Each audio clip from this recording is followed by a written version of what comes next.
Pwede palang mangyari yun. Hindi mo kadugo. Pero, pinibigay mo ang puso mo ang lahat. Itinuring mong anak.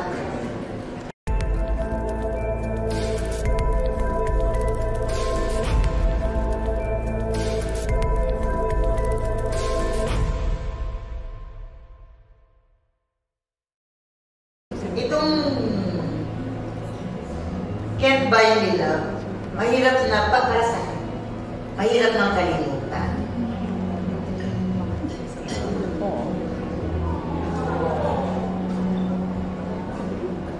Walong buwan na pagsasama at hindi biro ang relasyon. Pwede palang mangyari yun. Hindi mo kadugo. Pero, pinibigay mo ang puso mo ang lahat. Itinuring mong anak. Kung anong pain niya, pain mo, pero hindi mo siya kadugo. Ganon ka-powerful ang love.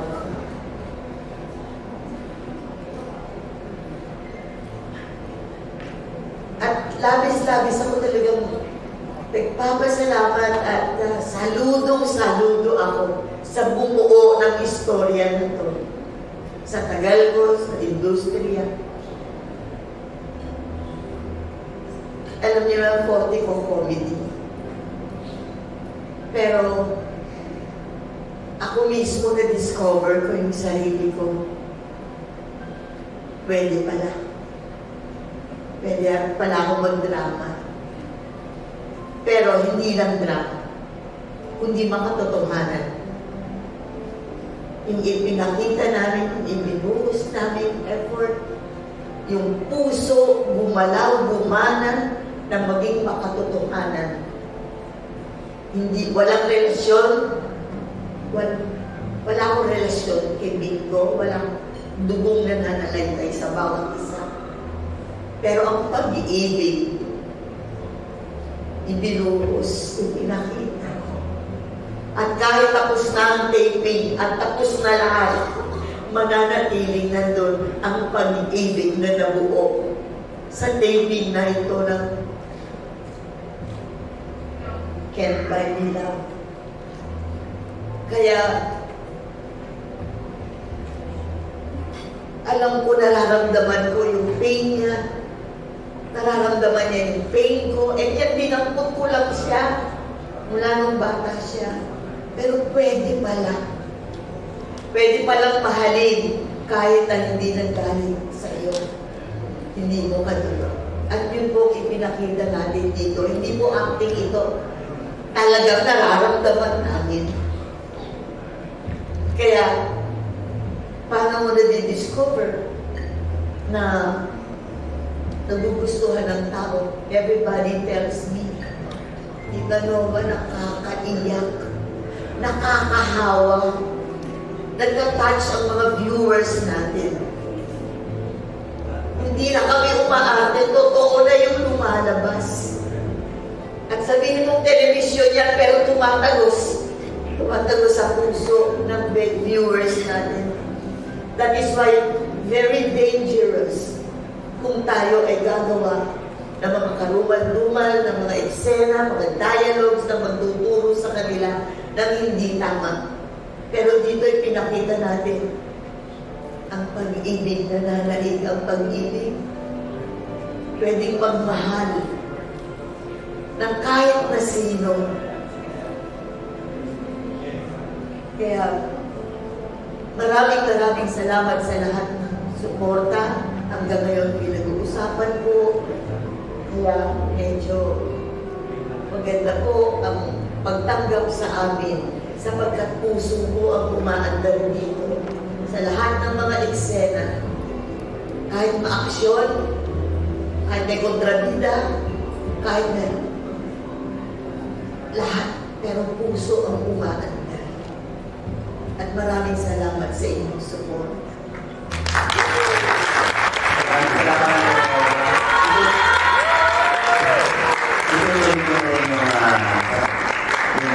katanungan ko kay Tita Nova, kinaro pa dahil medyo pinipigilan nilang lumuha kanina, si Direk Roel, si Abot, si Kyla. Ano yung bakit kayo medyo naluha sa mga narinig mo lang kay Tita Nova? Well, si Tita Nova is so full of wisdom dahil matagal na siya sa industriya. So, from being fun and light, binilagsalita na si Tita Nova, lahat nakinig. At naantigin ng dami namin dahil talagang mamimiss talaga namin lahat ang isa't isa. Totoo yung sinabi niya. Wala dito sa amin na isa talagang pa-star or nagbigay ng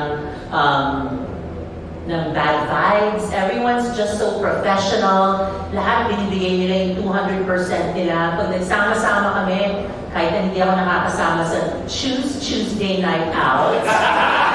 Nagiinuman kasi I don't drink so much anymore. Bro ba yun? Ha? Nasa... Choose. Choose family. Pero we want to also bond with the Binondo people. Hindi, pero talagang, ang saya-saya. Kasi talagang lahat kami nagsama-sama. And not only sa storya, lahat ng puntahan namin, talagang hindi lang yung kung sinong pumatay kay Divine, pero talagang tumututok talaga silang lahat. So, tama yung sinabi ni Tita Nova na talagang ang pag-ibig nga naman, talagang tumatagos talaga kahit na hindi lang sa amin, kundi sa television. Yes, sobrang medyo naging emotional kasi sobrang tama, so full of love and talagang it's something that we will cherish in our career because this is also very rare. So I'm also just so grateful to be a part of this. So miss ko kayo na. Gusto ko lang sabihin to Rob sa buong sinabi ni Tita Nova kanina. Kasi ang dami namin eksena ni Tita Nova actually. Nung pinitch po sa amin to, hindi po mamang ang tawag sa kanya si Bingo. Pero sinabi ko sa akin kasi siya yung tuturing kong nanay dito sa show na to. And growing up, I was very close with my great-grandmother. We did everything together, literally. She would bring me to tennis practice, she would bring me to school. She lived with us, actually. She lived with us, and I treated her like my mother as well. When my mom wasn't home, she was busy. And when I lost my great-grandmother, I think it was 4 years ago, parang wala pang nag-replace nun sa akin. And ang pangalan po niya ay Mamang. And I actually requested if we can call Mamang sa show para doon ko mahuhugot yung relationship namin. And I couldn't imagine anyone else perfect for the role but Tita Nova. Kasi grabe po yung binigay niya sa amin dito sa show. Never siya kahit sobrang hirap ng eksena, ipakita na nahirapan na siya.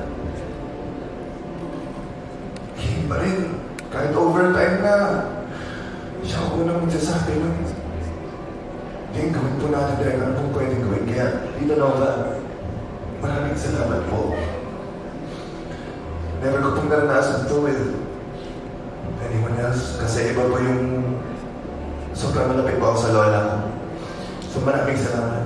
Sa lahat po ng cast, ganun din po yung na-feel namin. Thank you so much for sharing those beautiful stories. But there's one thing that you miss in Binondo naman, Miss Nova. Ano yun? Pagkain?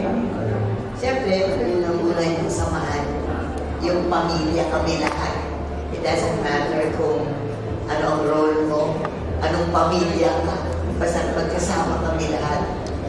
Ang binuo namin ay pag-ibig para lang sa gano'n, maramdaman ng bawat isa, nagmamahalan ng bawat isa, and it follows. Pagdating sa trabaho, professional lahat. At saka walang ingitan, wala kang maririnig na hindi maganda sa kapwa. It's always, when you see them, you're always excited para mag-shooting, mag-taping. And pag wala yung isa, asan si ano? Hinahanap na? Yes. Because nasanay tayo na we are family. Even our directors, our staff, they're so lovable. Pagpasok mo pa lang, good morning, Tita Noma! Embrace. And it's so beautiful na maraming mababait, maraming concern, maraming nagmamalasakit, maraming nagtuturo kung anong tama. Even our directors, director ko, ang mga director namin talaga ang tsagalit sa akin. Pero medyo, sa Alzheimer na ako ng konti. Yung gano'n, no? Pero, gano'n kami sa taping namin. Talagang, parang silang mga anak, parang kami magkakapatid, gano'n. And we miss each other. At pagdating ng day, we make sure na napag-aralan namin, naibigay mo ng tama, naibigay mo gusto lahat. Kaya tawanan yan, kaya iyakan. You know, we love our show so much. That is why we are top rated. Yes. Yes, I mean, it's like what we heard a while ago. Nakikita nila. That is love. However, And you can't buy that. thank you. Diba? Diba?